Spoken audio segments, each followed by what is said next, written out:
National news time. मैं Mohammad Sameer Ansari, crime reporter of national news time, powered by agro Manthan newspaper. आज हम आपका जिससे परिचय करवाना जा रहे हैं वो हमारे शहर के, कोटा शहर के एक प्रतिष्ठित, विख्यात और ख्याति प्राप्त हमारे सज्जन हैं और यहाँ के नागरिक भी हैं।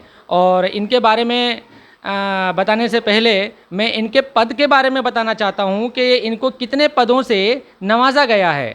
इनके कार्यों को देख करके, इनकी सत्यनिष्ठा को देख करके, निष्पक्षवाद को देख करके मैं आपको बताना चाहता हूँ।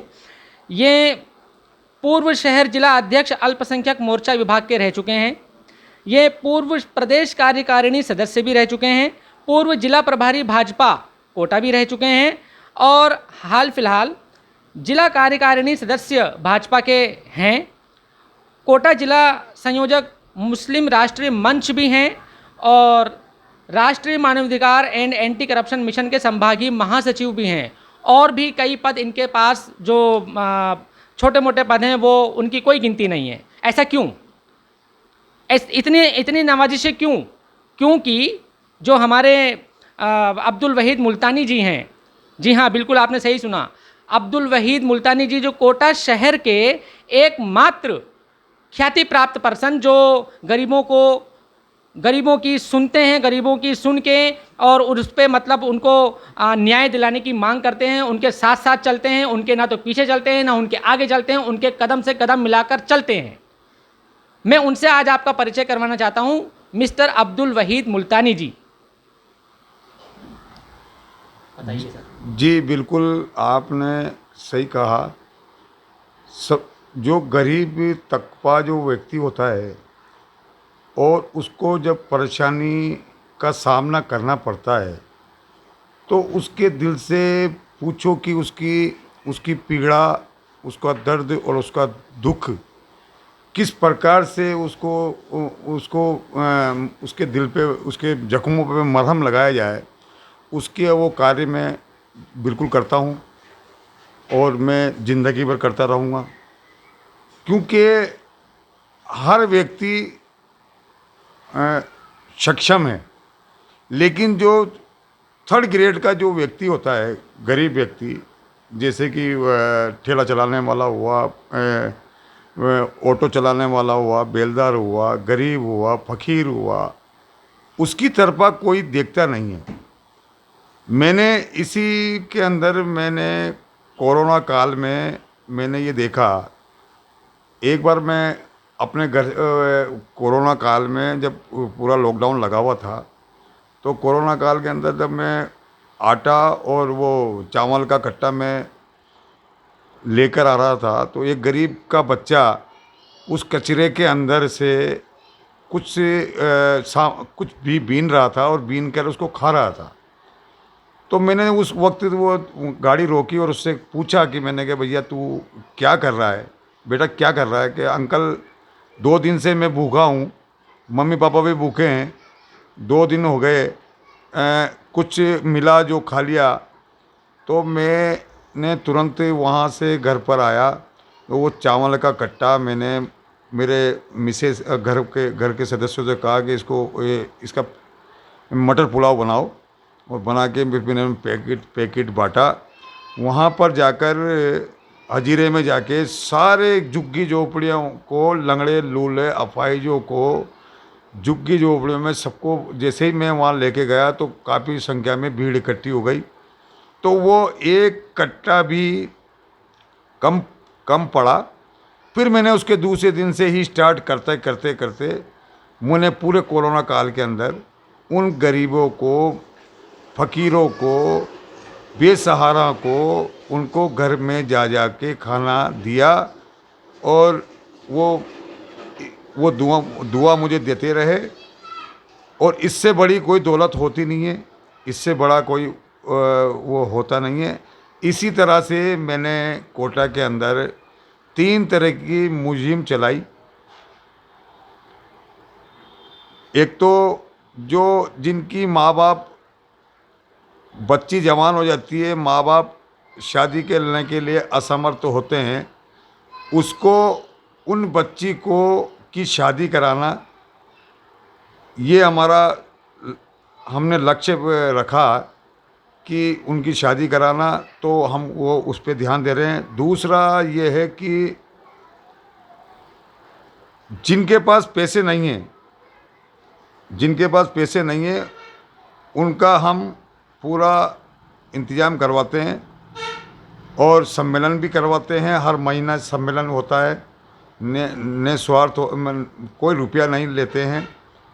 और इसी के साथ साथ हमने मेन मौजू रखा, सम्मेलन भी हो जाते हैं, शादियां भी हो जाती है, शादियां भी, बच्ची की शादियां भी हो जाती है और शादियां भी अपन करा देते हैं, बड़ा धूमधाम से शादियां भी करा देते हैं। कई करोड़पति, अरबपति, पैसे वाली फर्म और कई लोग शादियां करा देते हैं। लेकिन वो सम्मेलन करने वाले जो सम्मेलन करते हैं, जो शादियां करते हैं और वो जाति बिरादरी के ठेकेदार बनते हैं और जाति बिरादरी के क्या नाम है, सरपंच बनते हैं, जब उनका बिगाड़ होने का टाइम आता है, तो उनका जब झगड़ा होता है आपस में, वो दूर दूर हो जाते हैं। तो उसको देखने के लिए, उनका राजीनामा कराने के लिए, उसके लिए कोई नहीं आता। इसलिए हमने उस पे काम किया, हमने कमेटी बनाई, बुजुर्ग लोगों की कमेटी बनाई। कमेटी बनाकर हमने 200 जोड़ों का हमने उनको बुलाया विज्ञान नगर में, दारूलूम में। उसमें से 51 जोड़ों पे का राजीनामा हुआ। उनकी मोहब्बत से राजीनामा करके उनको वहाँ अपने घर पे खुशी खुशी विदा किया।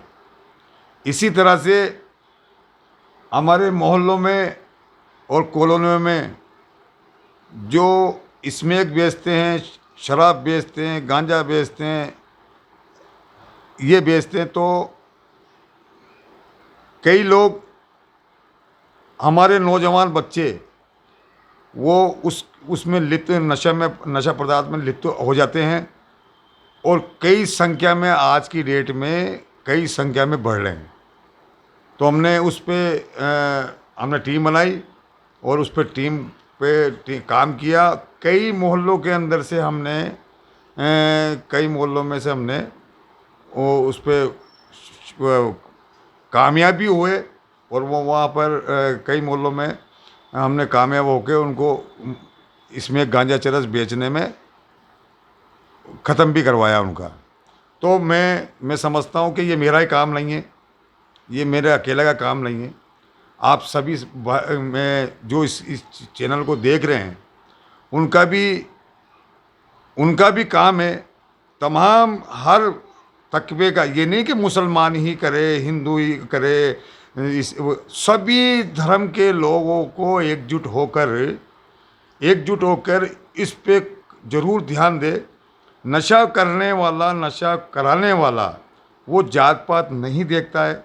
उसको तो सिर्फ नशा बेचने के लिए, उसको अपना नशा बेचने के लिए, उनको एक दूसरे से धीरे धीरे चेन बाय चेन वो नशा लगाता रहता है। और आज की डेट में देखिए साहब, इतने मुसलमान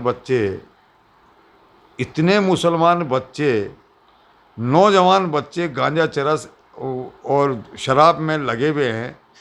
तो मैं आपके चैनल के माध्यम से मैं जनता को ये मैसेज देना चाहता हूँ कि प्लीज़ आपसे हाथ जोड़ के मेरा निवेदन है कि इस नशा पदार्थ पे अवश्य ध्यान दें। अन्यथा कुछ ही क्षण, कुछ ही दिनों में, कुछ ही महीने में ऐसा आलम होने वाला है कि हर घर के अंदर एक स्मैकची, गंजेड़ी, चरसी और शराबी हमारे घर में मौजूद रहेगा। मैं आपसे फिर पुरजोर निवेदन करता हूं कि इस पे ज़रूर अवश्य ध्यान दें। समाज का कोई भी व्यक्ति हो, उस पे ना जाएं और इस पे ध्यान दें। तो उसमें क्या होगा कि हम, जैसे कि हमने 100 को 50 को रोका, तो 50 करते करते ऐसे हज़ारों की तादाद में, फिर लाखों की तादाद में रुक जाएगा और ये नशा पदार्थ वालों को अपने जहाँ इनका स्थान है वहाँ पहुँचाइएगा। देखिए किस तरीके से अब्दुल वहीद मुल्तानी जी ने अपनी भावनाओं को व्यक्त किया और बताया कि किस तरीके से गरीबों का साथ देते हैं और इनका क्या मैसेज है आप लोगों ने सुना, तो मैं ये जानना चाहूँगा कि सर आप ये मानव सेवा कितने साल आपने अभी इसमें योगदान दे चुके हैं? सर मैं करीब करीब ये समझ लो कि 32 साल हो गए मुझे सेवा करते हुए, और मैं सेवा ही करता हूँ, और मैं सेवा ही करना चाहता हूँ, और निस्वार्थ। मुझे उससे मतलब नहीं है, मुझे तो सिर्फ दुआओं चाहिए, पैसा नहीं चाहिए, दुआ चाहिए। अगर दुआओं की कोई भी अगर दुआ देता है तो उससे बड़ी मेरी मेरी मेरी ज़िंदगी में इतनी बड़ी दौलत, इतना बड़ा जो धन दौलत जायदाद हीरे जवाहरात सब फेल है दुआओं के सामने।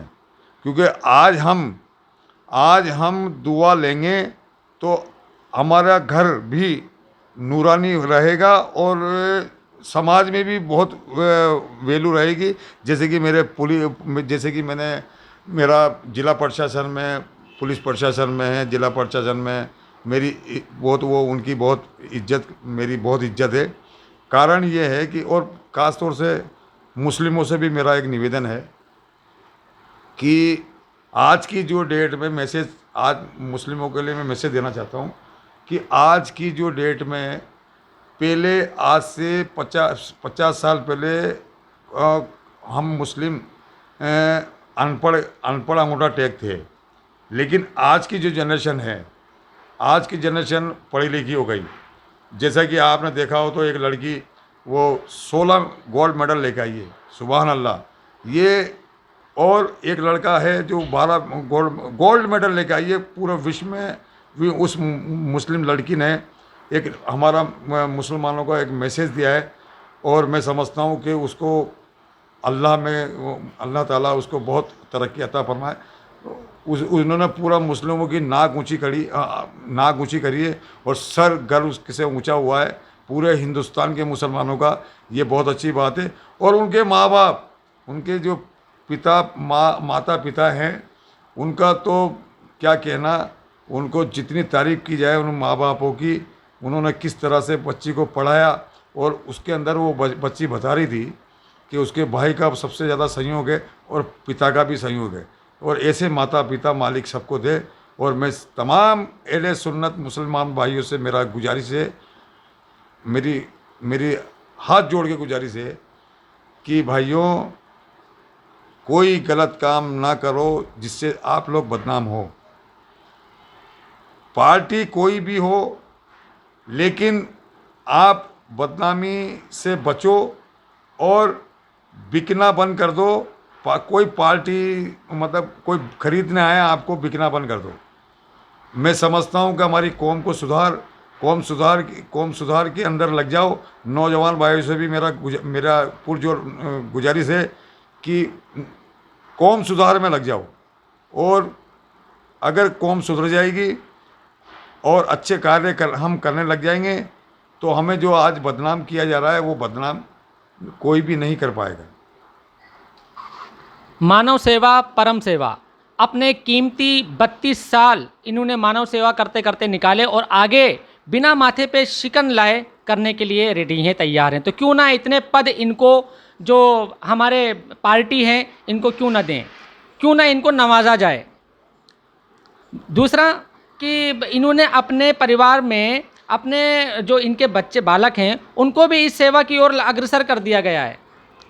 इन्होंने उनको भी अपने मार्गदर्शन पर चलने के लिए प्रेरित किया है अपने परिवार को। ये खुद अकेले इस काम को नहीं करते, पूरे परिवार के साथ करते हैं, अपने बच्चों के साथ करते हैं। उनको भी यही मार्गदर्शन देते हैं कि जैसा मैं कर रहा हूँ गरीबों के लिए, वैसा आप भी बड़े होके करोगे। और इसमें जो एक सवाल बस आखिरी में और सर से करना चाहूँगा कि आपके जो ये मिशन है आगे, जैसे कि राष्ट्रीय मानवाधिकार एंटी करप्शन मिशन के मतलब और भी आप इसमें कौन कौन से योजनाएं ला रहे हैं गरीबों के लिए, थोड़ा सा इस पे एक और बात बता दीजिए। इसमें योजना की आवश्यकता नहीं है। इसमें राष्ट्रीय मानव अधिकार यानी कि मानव का सुरक्षा किस तरह से हो, मानव को किस तरह से अपना कार्य करना होता है, और मानव को किस तरह से अपना को मतलब उसकी जो मानव के साथ जो जास्ती होती है किस तरह से उसको रोका जाता है। और अगर किसी बच्चे को क्या नाम है, ये कहते हैं कि 8 साल, 7 साल, 9 साल, 11 साल का बच्चा अगर किसी को कोई दुकानदार उसको रखता है, उसको उससे काम करवाता है, तो ये अपराधी श्रेणी में आता है। और जैसे कोई परिंदे कोई बेच रहा हो, दुकानदार परिंदे बेचता है, कछुआ जो मछली कछुआ होता है, कबूतर होता है जी। और किसी फैक्ट्री के अंदर कोई बच्चों को रखता हो, तो हम लोग इसमें क्या होता है कि हम उसको जांच करते हैं। उसकी जांच करने के बाद में उसकी पूरा वीडियोग्राफी करवाते हैं। वीडियोग्राफी करने के बाद हम उच्च अधिकारी को पास उस रिपोर्ट को भेजते हैं। उस रिपोर्ट को भेजने के बाद उनको उच्च अधिकारी उनसे बड़े उच्च अधिकारी से बात करते हैं। बात करने के बाद में उसका एक्शन होता है, और उसको उन अपराधियों को उनके ऊपर कार्रवाई होकर उनको जहाँ स्थान है उनका वहाँ पहुँचाया जाता है। मालिक से हमारी यही प्रार्थना है कि हमारे जो इस तरीके के समाज सेवी हैं उनकी उम्र मालिक लंबी करे, क्योंकि इनकी ज़रूरत हम सभी नागरिकों को, सभी शहरवासियों को है। और इसी तरीके की बातें, इसी तरीके के काम मैं औरों से भी अपेक्षा रखता हूं। इस चैनल के माध्यम से मैं आपको ये बताना चाहता हूं कि इस वीडियो को ज़्यादा से ज़्यादा शेयर करें, कमेंट करें और लाइक करें। धन्यवाद।